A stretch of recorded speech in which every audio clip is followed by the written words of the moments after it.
Hello friends, welcome to Learners Forum.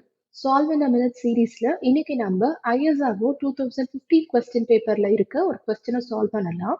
So Laplace transform of e power theta t into sine omega t is. So இந்த கொஸ்டினை solve பண்றதுக்கு நமக்கு ரெண்டு identity தெரிஞ்சிருக்கணும்.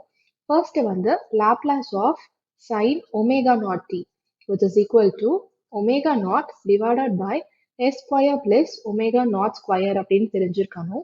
And அதே மாதிரி ஃப்ரீக்வன்சி ஷிஃப்டிங் ப்ராப்பர்ட்டி என்ன அப்படிங்கிறது தெரிஞ்சிருக்கணும். So e power plus r minus s naught t into x of டிக்கு நம்ம லாப்லாஸ் டிரான்ஸ்ஃபார்ம் எடுத்தோம் அப்படின்னா x into s minus plus s naught அப்படின்னு நமக்கு கிடைக்கும். ஸோ இந்த ரெண்டு வேல்யூஸ் நமக்கு தெரிஞ்சிருக்கணும்.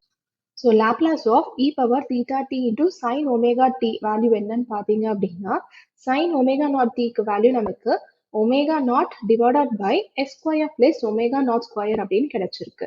இங்க நமக்கு இ பவர் தீட்டா டி அப்படின்னு இருக்கு.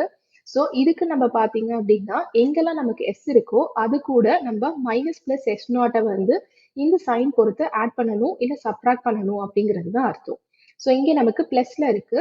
ஸோ நமக்கு இங்க பாத்தீங்க அப்படின்னா எஸ் இருக்கிற இடத்துல எஸ் மைனஸ் இங்க நமக்கு கோஎஃபிஷியன்ட் ஆஃப் டியா தீட்டா இருக்கு. ஸோ எஸ் மைனஸ் தீட்டா அப்படின்னு இருக்கும். Whole square plus omega naught square அப்படின்னு கிடைக்கும். ஸோ இதுதான் நம்மளுடைய ஆன்சர். ஸோ கொடுத்துருக்க ஆப்ஷன்ல பாத்தீங்க அப்படின்னா இந்த செகண்ட் ஆப்ஷனோட மேட்ச் ஆகுறதுனால இதுதான் நம்மளுடைய கரெக்ட் ஆன்சர். இங்க ஒமேகா நாட்டுக்கு பதிலாக நமக்கு இங்க ஒமேகா அப்படின்ட்டு இருக்கு. ஸோ அந்த ஆப்ஷன்ல omega by s minus theta square plus omega square அப்படின்னு கிடைக்கும்.